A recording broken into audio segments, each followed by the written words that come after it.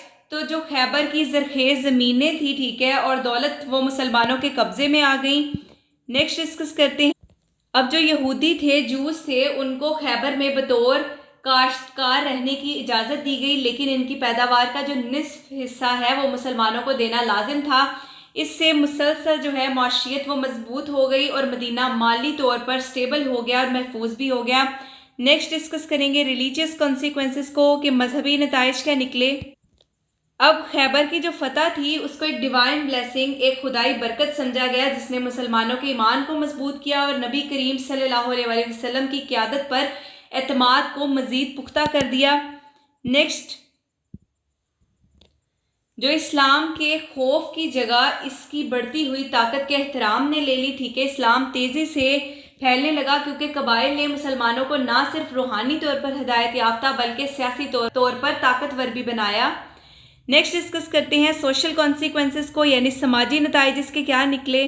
مدینہ اور اس کے اطراف میں امن و امان بہتر ہو گیا، ٹھیک ہے، مسلمانوں اور یہودیوں کے درمیان جو ٹینشن تھی وہ ختم ہو گئی، کیونکہ یہودی اب طاقت کی پوزیشن میں نہ رہے اور مسلمانوں کو نیا حوصلہ اور اعتماد حاصل ہوا، جس نے مزید فتوحات اور وسعت کے لیے راہ ہموار کی۔ نیکسٹ ڈسکس کرتے ہیں اس کے لانگ ٹرم کنسیکوینسز کیا تھے۔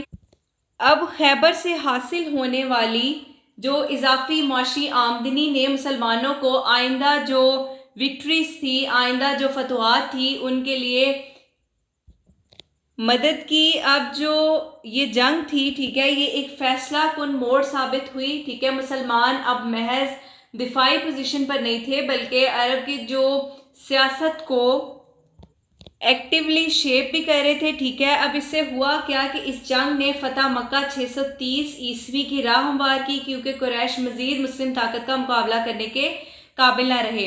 اب ویژنری ڈسکورس کے کانٹیکسٹ میں ہم دیکھ لیتے ہیں پروفٹ محمد صلی اللہ علیہ وسلم کی خیبر کے حوالے سے حکمت عملی جو ہے وہ دور اندیشی کو ظاہر کرتی ہے۔ سب سے پہلے آپ صلی اللہ علیہ وسلم نے قریش کو صلح حدیبیہ، ٹھیک ہے، ٹریٹی آف حدیبیہ کے ذریعے سفارت کاری سے غیر مؤثر کر دیا، ٹھیک ہے۔ پھر آپ صلی اللہ علیہ وسلم نے شمالی خطرے کو فیصلہ کن کارروائی خیبر کے ذریعے ختم کیا، اور آپ صلی اللہ علیہ وسلم نے حالات کے مطابق کبھی سفارت کاری، ٹھیک ہے، اور کبھی جنگ کو نہایت حکمت سے استعمال کیا، اور آپ صلی اللہ علیہ وسلم کی جو طویل مدتی بصیرت ہے اس نے اسلام کی ترقی، سٹیبلٹی اور عرب میں غلبہ جو ہے وہ یقینی بنایا۔ نیکسٹ چلتے ہیں اس کی سمری کی طرف۔ تو جو بیٹل آف خیبر ہے، ٹھیک ہے، جنگ خیبر ہے، یہ صرف ایک ملٹری وکٹری، ایک عسکری فتح نہیں ہے، بلکہ اسلامی تاریخ میں ایک بصیرت افروز مائل سٹون ہے، ٹھیک ہے، اور یہ اس کی حیثیت رکھتا ہے، اور اس کے اسباب سیاست، معاشیت، حکمت عملی اور بقا سے جڑے ہوئے تھے، جبکہ اس کے نتائج نے مسلمانوں کے امن، خوشحالی اور بالآخر غلبے کو یقینی بنایا، اور یہی جنگ فتح مکہ اور اسلام کی وسعت کے لیے بنیاد بنی۔ تو یہ آج کا ہمارا لیکچر تھا۔ Hope you guys understand my lecture, so please do like, share and subscribe my channel and press the bell icon for the latest updates. Inshallah in future I'll try to make more lectures for you people. Thank you very much.